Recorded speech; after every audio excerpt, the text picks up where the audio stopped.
then traveled back to host number 6 ranked Wake Forest. Miles to Fredette for a 3 that bounces but still makes its way in. The Cougars started slow but eventually found their momentum. Jackson Emery drives and dishes to Chris Miles, pump fakes, and makes it for 2.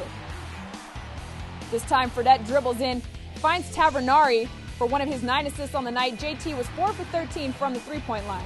This might look like the same play, but it's not. This time JT for 2. Quick ball movement for the Cougars. Fredette for another assist to Abuo this time for the 3. Thanks to Emery this time down the court, Fredette gets to score. From the Cougars' favorite spot on the court that night, he gets the 3. Jimmer again this time with a fast break lay-in. Jimmer kind of stole the spotlight from Lee that night. Here he goes again with another lay-in. He'd scored 23 points on the night for the Cougars. And again, Jimmer, don't call him Jimmy, with the 3, helping out the Cougars in a big way. Here we see a little jumper from Mr. Kamard. That never hurts. He'd have 17 points on the night. This time Miles to Emery. He finds that favorite spot again for the 3. Jimmer to Lee for a quick 2. They were BYU's top performers for the night. Wake Forest didn't adjust, so they do it again, just because they can. Here it's Lee to JT for the 3. A little alliteration for you. JT, again, this time down low with the 2 off the backboard.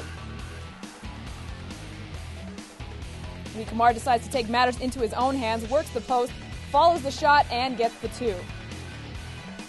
Charles Abuo showing he can do the same, goes up over Smith for the basket. Jackson Emery loves that 3. He'd score 13 points for the Cougars. And our last highlight is Kamard to Fredette. They played hard, but in the end it wasn't enough. BYU loses 94-87 to Wake Forest.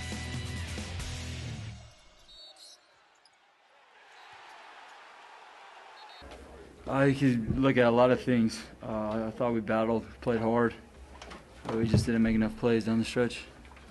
Had many looks at the basket, a good team, and they came in here and played well.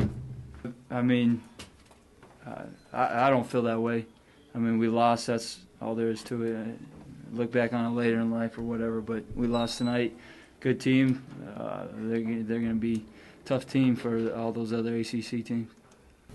Yeah, I'm sure we'll look at some stuff in the film. You know, I'm not exactly sure right now. I thought that we fought hard. You know, we didn't. It's not like we just let them come in here and win. We played as hard as we could. We held them to 9 offensive rebounds, which is the key. And you know, they just made a couple more plays than us at the end of the game. And you know, hopefully next time it'll be reversed.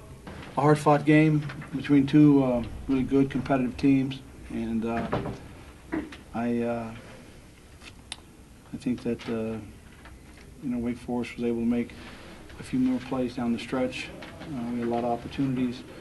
And we just didn't seem to be able to get a rhythm offensively the last 4 or 5 minutes of the game. And a lot of that had to do with their defense, their length. They blocked some shots, but we had some good looks, and we just couldn't get the ball to go in.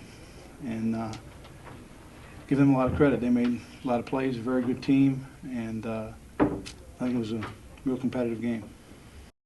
The Cougars begin conference play this week on the road at Colorado Springs. Colorado is 5-10 on the year and lost their conference opener to TCU. They are led by senior guard Marcus Walter, who averages 16.9 points a game.